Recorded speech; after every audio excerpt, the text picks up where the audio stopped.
My name is Claire Monroe, and if you're watching this, you probably already know the headlines.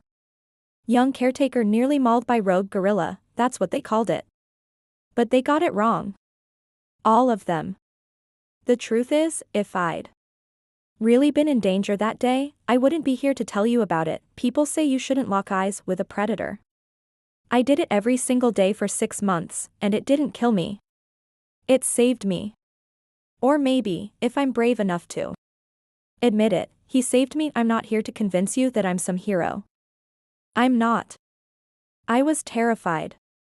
I still am, sometimes, when I close my eyes and see that moment frozen in my mind, the second where everything I thought I knew about fear, about trust, about what makes a creature dangerous or gentle, shattered. I thought he hated me. Then he did this. I grew up in a city that didn't believe in silence. New York has a heartbeat so loud it drowns out your own. Maybe that's why I left when I turned 25. Maybe that's why I ended up here, thousands of miles away from the subway roar, the coffee shops, the late-night neon that burns your eyelids when you're trying to sleep. I traded all that for the hush of leaves at dawn and the slow drip of rain from pine needles. I traded it for Wild Haven. A sanctuary, they call it, a gentle word for a place that takes in the broken things no one wants to look at. Old wolves with missing paws. Tigers rescued from basement cages. Chimpanzees whose eyes go glassy at the sight of chains, and then there was Koba. I still remember the email that changed everything. Subject line, urgent transfer, silverback. No one wants to take a grown male gorilla. They're too big, too unpredictable, too easy to get wrong. But Wild Haven takes what no one else will. That's our promise. That's why we exist. And that's why, on a freezing January morning, I found myself standing in the half-light of our back lot, staring at a steel shipping crate that seemed to hum with the weight of something I couldn't see. Dr. Singh, our vet and unofficial father figure, stood beside me, arms folded against the cold. His breath curled in the air like smoke signals. You don't have to be here for this, Claire, he said. His voice is the kind that makes you feel 10 years old again, gentle, but unarguable, but I did have to be there. I don't know why. Maybe because something in my chest tightened every time I imagined that dark box and what waited inside it. Maybe because I wanted to see for myself what we were about to unleash into our quiet corner of the world. When they cracked the lock and pulled the doors wide, the air seemed to stop moving. Koba sat in the shadows, knees pulled to his chest, giant knuckles resting on the floor like boulders. At first, I thought he was asleep. Then I saw his eyes, two dark, steady lanterns cutting through the gloom. He didn't roar. He didn't charge the bars like I'd been warned he might. He just watched us. Watched me. I wish I could say I met his gaze bravely. I didn't. I looked away so fast my neck ached for days. We settled him in enclosure 5, 2 acres of rolling grass. Thick tree trunks bolted into the ground for climbing, a deep pool for cooling off. On paper, it was a paradise compared to where he'd been, a rusted basement cage under a half-lit warehouse in Chicago. 12 years in the dark. 12 years alone. The first time Koba stepped out of the crate, the entire staff held their breath. He moved like a shadow, learning how to be a body again, slow, deliberate, testing the ground as if it might vanish under him. When the sun hit his fur for the first time, he lifted his massive head and closed his eyes. Just for a moment. Just long enough to break something inside me that I didn't know was there to break, but it didn't take long for the stories to start. Did you see how he snarled at Mike? He won't let the feeders near the fence. Careful, Claire, he knows when you're alone. I laughed it off at first. But each day, when I did my rounds, logging food intake, checking water levels, scanning the perimeter, I could feel him. Watching. Waiting. Sometimes he'd stand so still behind the tree line that I'd jump when a branch cracked. Sometimes he'd let out a low grunt that made my ribs vibrate like tuning forks. I told myself he hated me. It was easier than wondering if he felt anything else. One night, I stayed late. The radios were off, the rest of the staff long gone. I sat on a crate behind the main shed, eating a bruised apple and reading through supply requests. It was almost peaceful, until the hairs on my neck stood up like static. I turned my head. He was there. Koba stood just inside the fence line. Shoulders hunched, breath steaming in the moonlight. He didn't move. Neither did I. My heart slammed against my ribs so hard I thought he might hear it. The apple slipped from my fingers and landed in the dirt between us with a dull thud. He stared at it. Then at me. His nostrils flared, and I swear, God help me, I swear he rolled his eyes slowly, carefully, he shuffled forward on his knuckles. Each step sounded like a drumbeat inside my chest. He stopped just short of the fence, close enough that I could see the lines of old scars beneath the shaggy fur on his arms. Without looking away from me, he reached through the mesh and poked the apple with one massive finger. I don't know what possessed me, but I laughed. A thin, shaky bark that startled even me. Koba flinched, snorted, and, just like that, turned his back and lumbered away, the apple still rolling in the dirt like a dare I hadn't yet understood. I thought he hated me. Maybe he did. But that night, for the first time, I wondered if he hated me less than he hated everything else. And that terrified me more than anything. Dr. Singh told me once that trust isn't given, it's bartered, piece by fragile piece. You feed it, you shelter it, you wait. And sometimes, if you're lucky, it doesn't bite you when you reach for it. So I started bringing him apples. Mangoes. Anything sweet enough to catch his interest. I didn't push it through the fence. I left it at the same spot every evening, then sat back and watched. Sometimes he ignored it.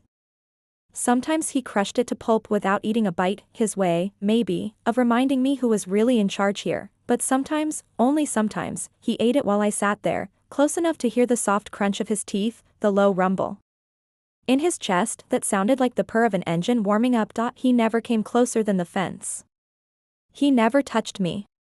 But each night I walked back to my cabin with sticky hands and dirt on my jeans, I felt something shifting, like a stone rolling loose under my feet. I'd lie awake listening to the wind in the trees, wondering if he was awake too, out there in the dark, remembering the shape of my face the way I memorized his. I thought he hated me. I was so sure of it. Until the night he did this, but that's a story for tomorrow, and if you're still listening, if you think you know how this ends, trust me. You don't. When you work with wild things long enough, you learn that trust isn't a switch. It's a slow, stubborn leak.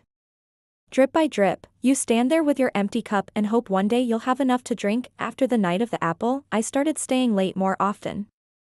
I told Dr. Singh I was catching up on paperwork. Sometimes that was true. Mostly, I was waiting for Koba to appear in that hush between day and dark when the sanctuary exhaled, and the world forgot about people like me. I'd bring whatever fruit I could spare from the staff fridge. Apples, mangoes, sometimes an overripe peach.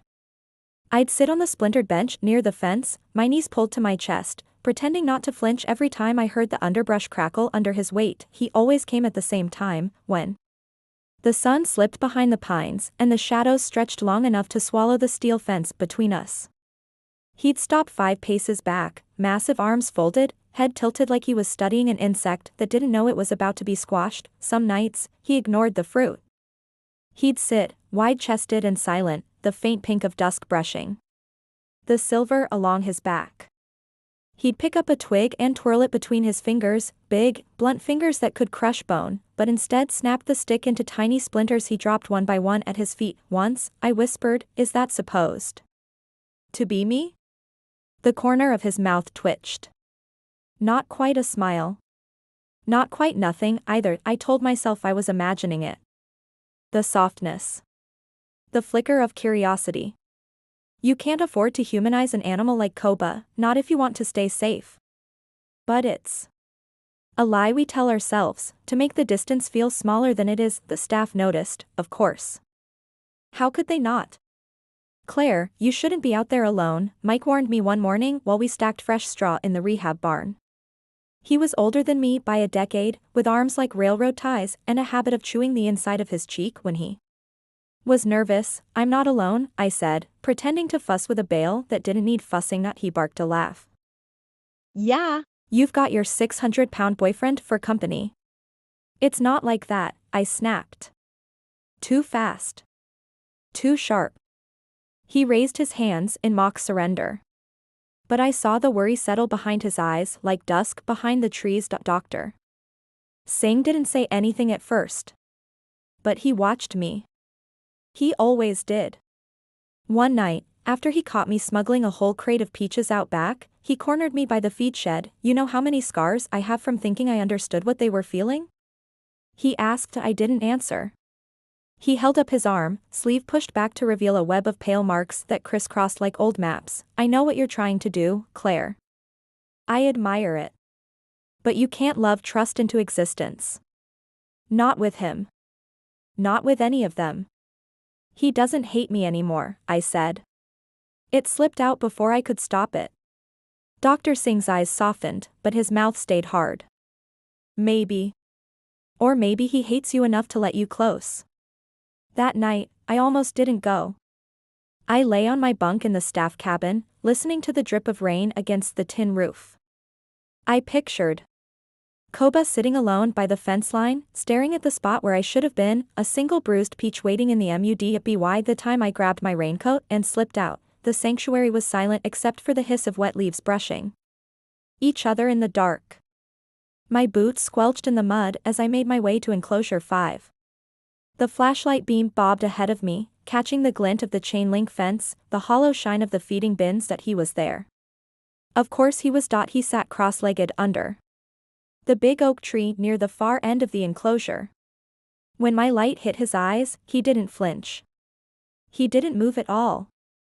I killed the flashlight and let the moonlight do its work instead, soft silver spilling over the wet grass, turning him into something carved from old stone. I settled on the bench, the peach heavy in my pocket.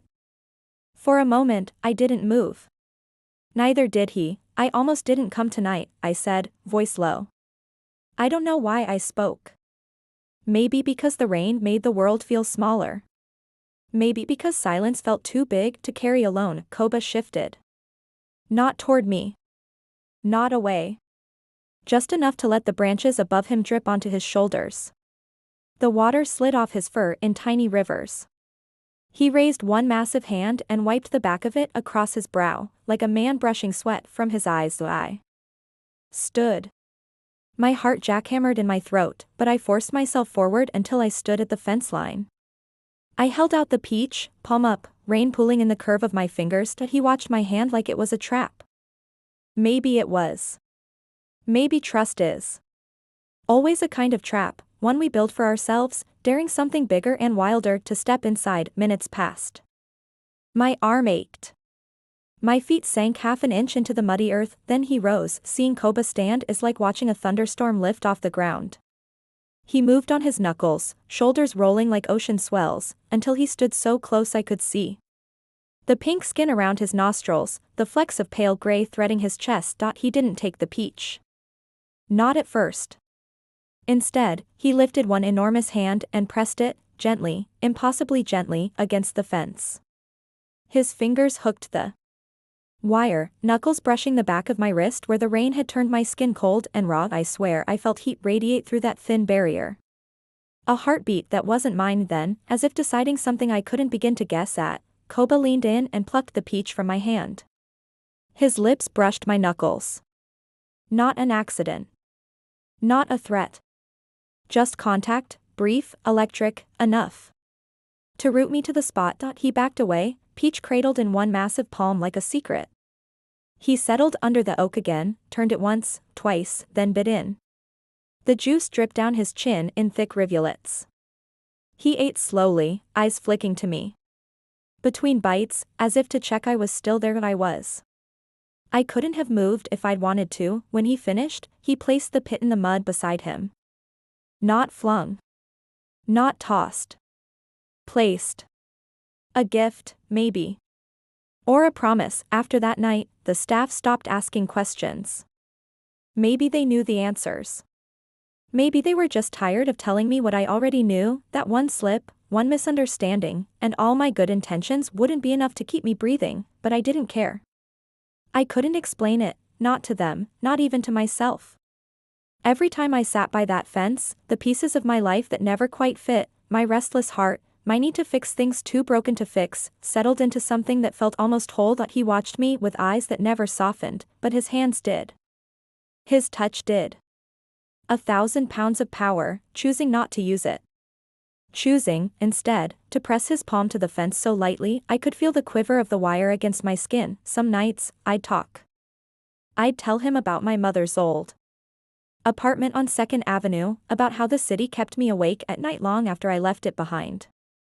I told him about the fear that woke me up sweating, fear of failure, fear of not being enough, fear of loving things that would never love me back. He never answered.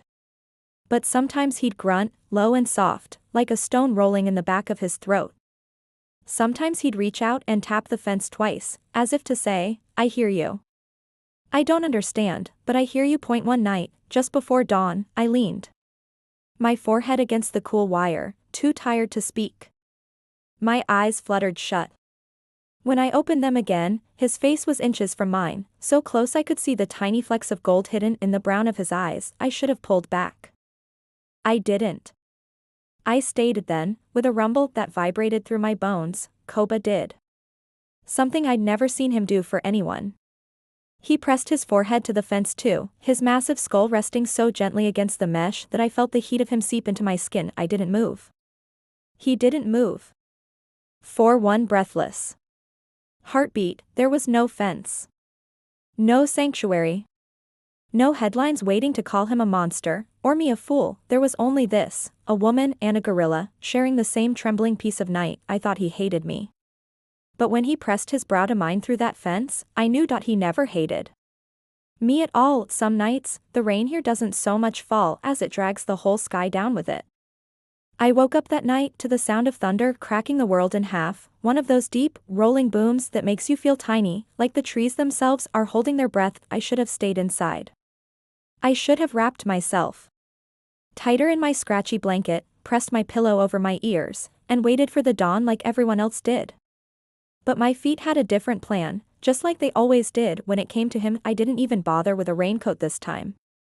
I pulled on my boots, grabbed the small flashlight from my nightstand, and stepped out into the downpour. The air was thick enough to drink. The mud sucked at my soles with every step, as if the ground itself was trying to hold me back. By the time I reached enclosure 5, my hair was plastered to my cheeks, and the beam of my flashlight flickered with every raindrop that splattered the lens. But none of that mattered, because he was there, just like I knew he would be. Koba sat near the fence line, a dark mountain hunched against the wind, his back to the trees that bowed and hissed like an ocean of leaves. He looked up when my light found him, and for a heartbeat, the storm didn't exist, only the two of us and the chain link between. I killed the light and let the storm claim the space again.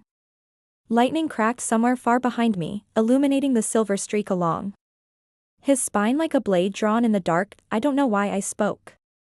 Maybe because I'd grown used to filling the space with words he'd never answer. Maybe because I didn't trust the silence anymore. You shouldn't be out here, I said, my voice torn thin by the wind. You should be under the shelter. He just stared, rain dripping from his brow ridge like melted glass. I reached into my pocket. My fingers closed around the peach I'd grabbed from the staff fridge, soft, overripe, its sweetness leaking through my palm. I held it out, my arm trembling from the cold more than fear. That a gust of wind slammed against my back, almost pushing me into the fence. Koba didn't flinch. He leaned forward, pressing his massive knuckles into the wet earth until his face was inches from mine. For a second, the fence didn't feel like enough. Not enough to protect me from him, not because I feared he'd hurt me, but because something about that closeness cracked me open in ways no steel mesh ever could. Another flash of lightning painted him in stark white, every scar, every line of old sorrow mapped across his face. His eyes locked on mine, steady, searching, and then, just as I thought he'd take the fruit and retreat like every other night, he did something that made my chest tighten around my ribs. That he didn't take the peach. Instead, he pressed his palm flat against the fence, wider than my whole face, black fur matted with rainwater. His fingers curled through the links, searching. Waiting. I hesitated. Then I stepped closer. Close enough that my breath fogged in the cold space between us. With my free hand, I pressed my palm to his through the fence. My skin looked impossibly small against his. Fragile. Breakable. We stayed like that as the storm raged overhead, two silhouettes carved out of mud and moonlight, Two creatures who didn't speak the same language but somehow understood everything that mattered. I could feel the tremor in his hand, or maybe it was mine. Maybe it was both. The wind howled through the trees like a warning I chose to ignore. The next morning, the sanctuary was chaos of branches littered the walking paths. One of the older lion enclosures had partially flooded, and the volunteers were scrambling to shore up the lower fence with sandbags. I spent half the day knee-deep in cold water, helping haul debris out of the drainage ditch, but through all of it, my mind kept drifting back to that moment in the rain, my hand pressed to his, the fence humming with every drop that hit the steel. When the cleanup finally slowed, I found Dr. Singh standing near the medical shed, clipboard in hand, glasses fogged from the wet air. "You look like hell," he said gently, eyeing the mud crusted halfway up my thighs. "Thanks, Doc. Love you too." He smiled, but it didn't reach his eyes. "Claire, can we talk?" The words sank through my bones like cold water. We both knew what "can we talk" really meant. It meant I know what you're doing. I know what you're risking. Not I leaned against the shed, arms crossed tight over my chest like armor. "You think I'm reckless," I said before he could open his mouth. "I think you're hopeful." He sighed, pushing his glasses higher on his nose. "And hope can be dangerous when you're standing next to 600 pounds of muscle and instinct." "He's not just instinct." "Maybe not, Dr. Singh aloud. But he's not human either, Claire. You can't forget that." I didn't answer. I didn't know how to explain it, that I wasn't forgetting.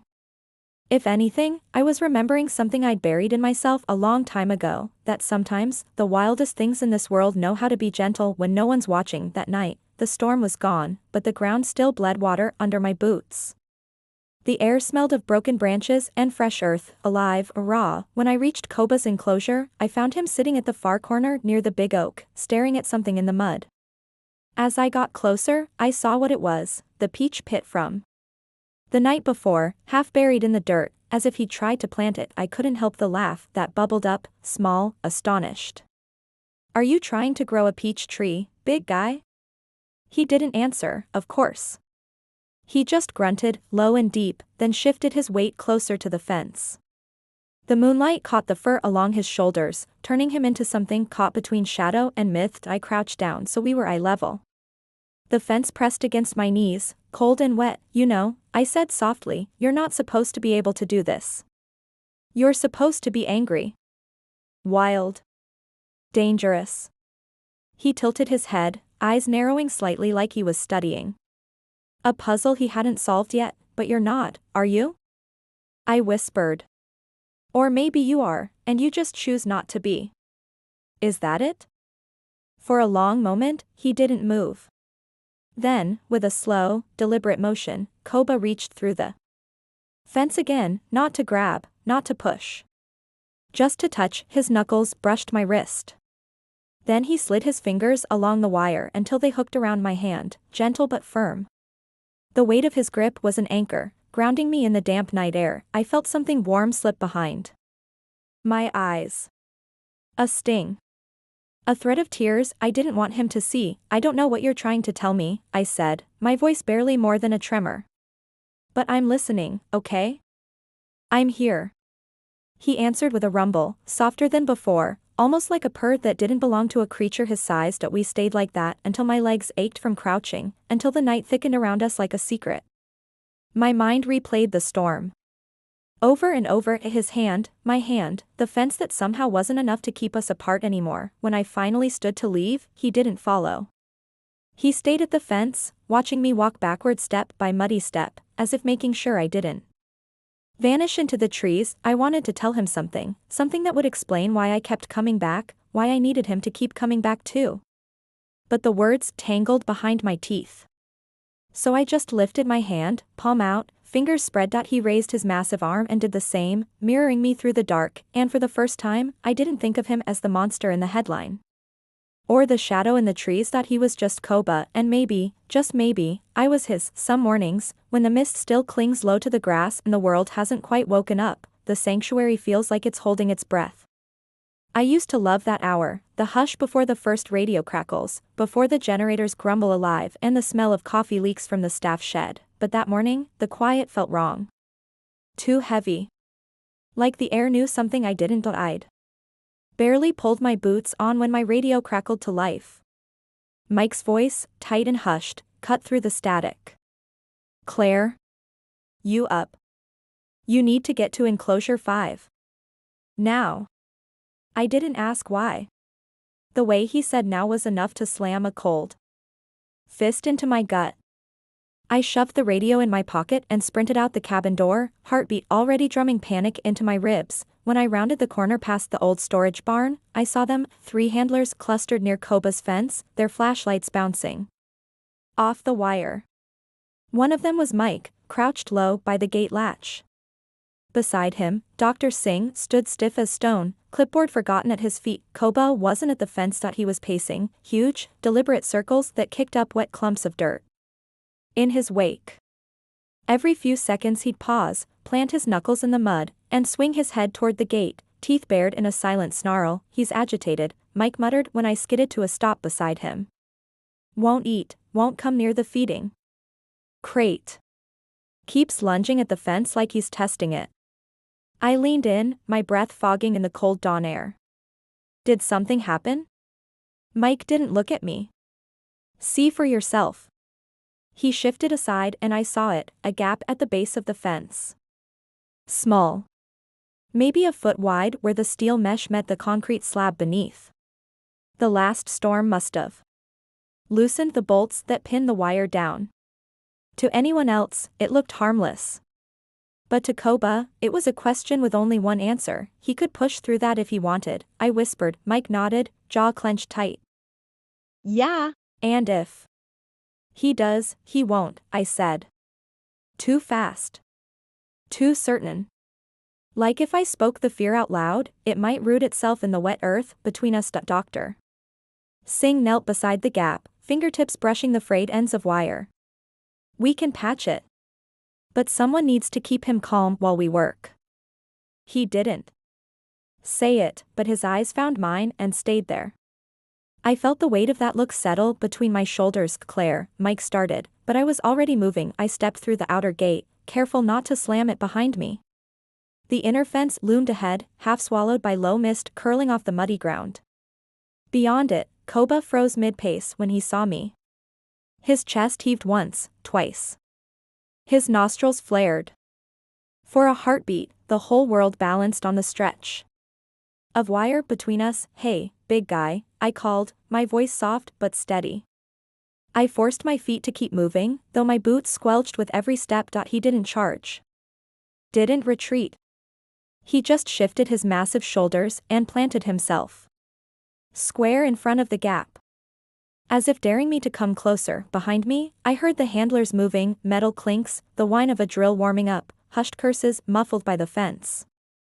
I lifted a hand and forced a smile. I didn't feel easy, Koba.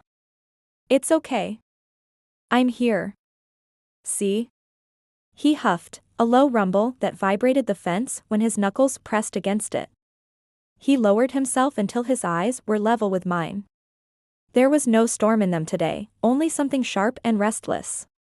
Like he knew this moment was ours alone. I dropped to my knees, ignoring the cold mud that soaked through my jeans in seconds.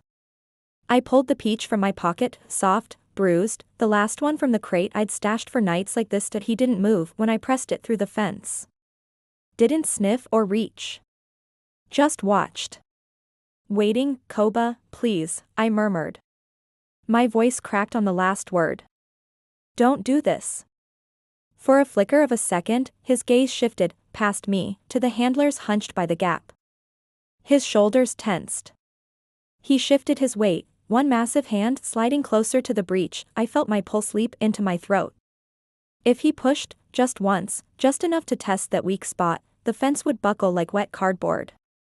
600 pounds of raw power, more than enough to slip through the gap before we could blink. Koba. I pressed my palm flat to the mesh, desperate to anchor him. To anchor myself. Look at me. Just me, okay? You and me. His eyes snapped back to mine, sharp, focused. I held my breath. The handlers fell silent behind me, drills dead, hammers frozen mid-swing. Then, slow as dusk creeping through a forest, Koba leaned forward. He pressed his knuckles to the fence, right beside my hand. Not over the gap. Not testing it. Just. There. A breath I didn't know I was holding escaped my chest in a shaky sigh. That's it, I whispered. Good boy. You're okay. I'm here. He made a sound then, a low, rolling grunt that vibrated through my bones. Not a growl. Not a threat. Something softer. A sound that said, I see you. I know you're asking me to trust you. And maybe, for now, I will. Minutes crawled by like hours. My legs cramped. Mud seeped into my socks, chilling my feet numb. But I didn't move. Neither did he. Behind me, the handlers worked in hushed, urgent bursts, patching the gap, driving new bolts through old concrete. Each metallic clink made Koba's ears twitch, but he didn't pull away. He kept his eyes on mine, knuckles pressed to the fence like a promise. When the last bolt sank home, Mike called out, quiet, careful, it's done. I let my shoulders slump, relief washing through me so hard it left me shaking. I lifted my other hand, brushing my fingers against the fence just below his. Thank you, I breathed. I didn't know if I was talking to him or to the fence itself for holding. Maybe both. Koba's eyes narrowed, soft lines forming around them like laughter that never quite reached his lips. Then, without warning, he leaned back, massive shoulders rolling as he rose to his full height. He turned away from the fence, lumbering back toward the shelter at the far end of the enclosure. I watched him vanish into the low mist until all that remained was the hush of leaves and the soft murmur of the handlers packing up their tools. When I finally stood, my knees popped like old hinges. Mike was there, arms folded tight across his chest.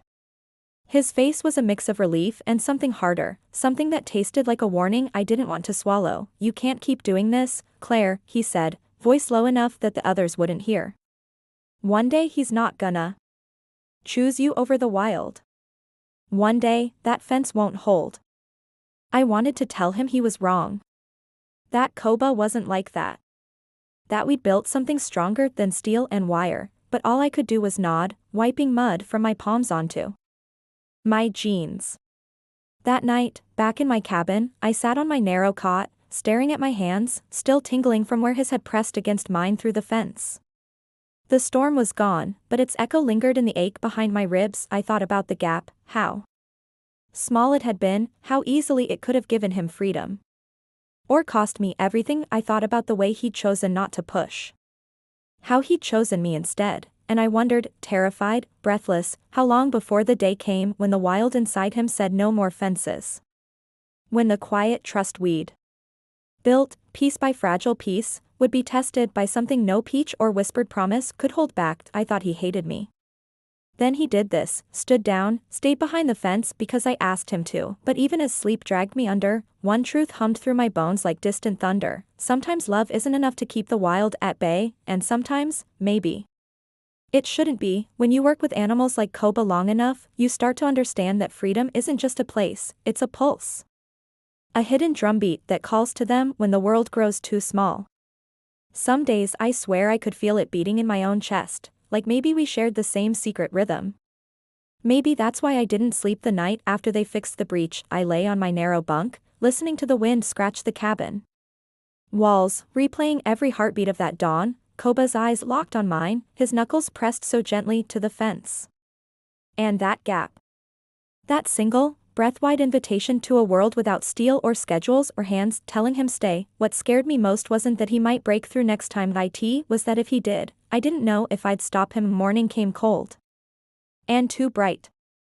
I dragged myself through chores I barely remembered doing, hay for the bison, fresh straw for the wolves, an extra ration of fish for the old lynx who pretended not to need anyone.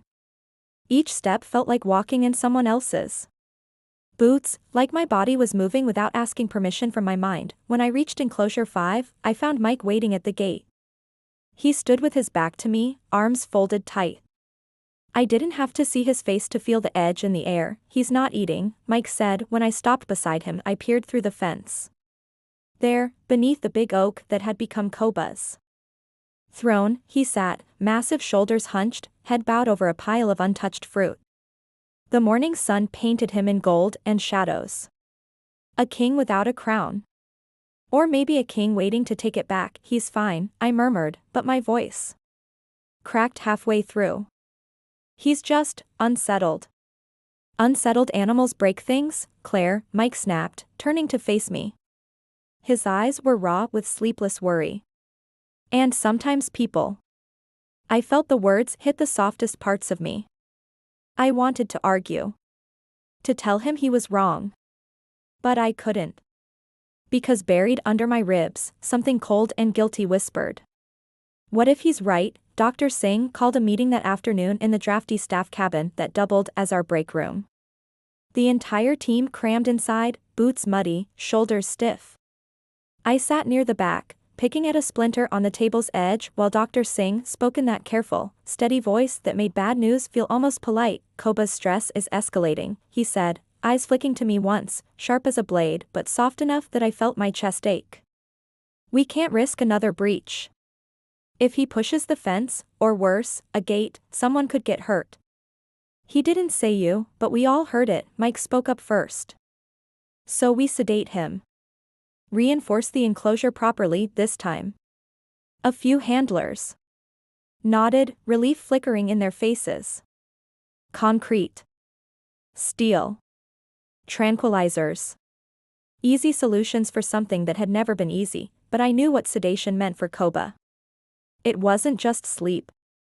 It was memory. Every time he woke up groggy, new scars on his arms from needles he didn't understand. Another reason not to trust the hands that fed him. I stood so fast my chair scraped back hard enough to make someone flinch. There's another way, I said. The words spilled out before I could second guess them. Let me work with him. Let me try. No darts.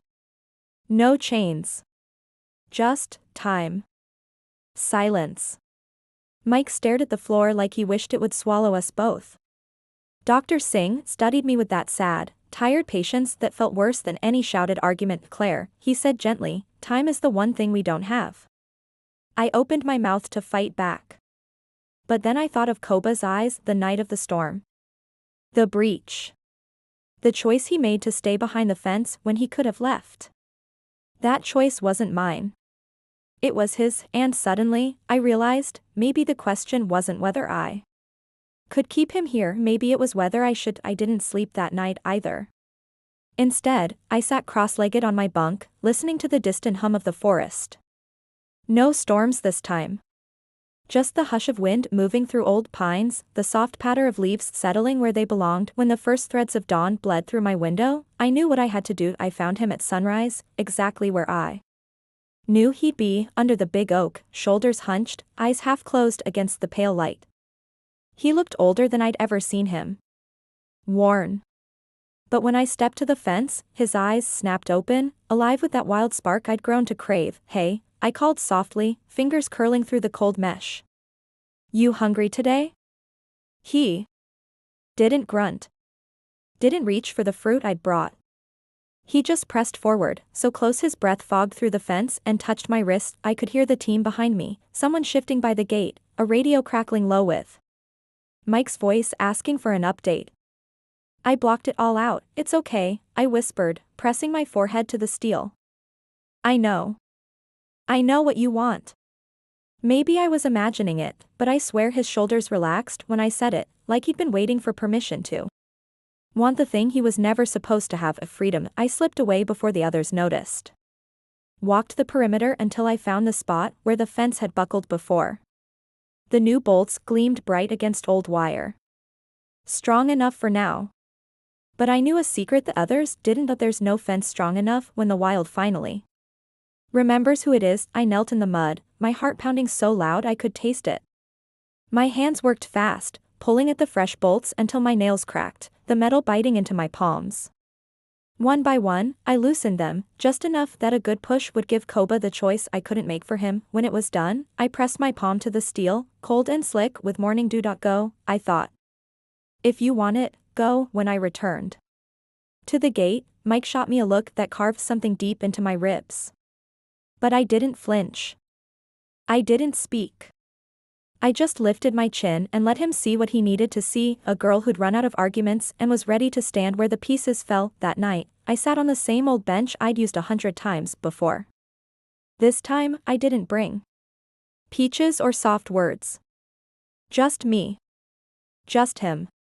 Just the fence humming low between us. Koba came at dusk, silent as a ghost, eyes locked on mine like he already knew. He pressed his palm to the wire. I pressed mine back. No storms this time.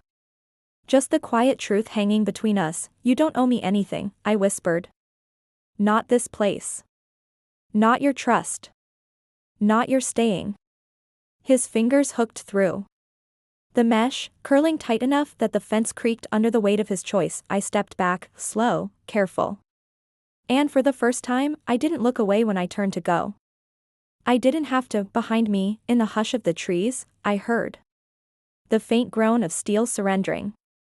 The quiet snap of wire giving way, and then, for one breathless heartbeat, nothing at all that I wish I could tell you. I turned back to see him standing there in the clearing, wild and free, framed by moonlight and the hush of old pines. I wish I could say I watched him vanish into the forest, a shadow reclaiming a world too big for fences, but the truth is, I didn't turn back. Some part of me knew that if I did, if I saw him one last time, I'd beg him to stay. And I couldn't do that to him. Not after everything, so I kept walking. Through the dusk. Through the hush. Through the part of myself that had always belonged to something bigger, something wilder than the walls we built to keep ourselves safe. I thought he hated me.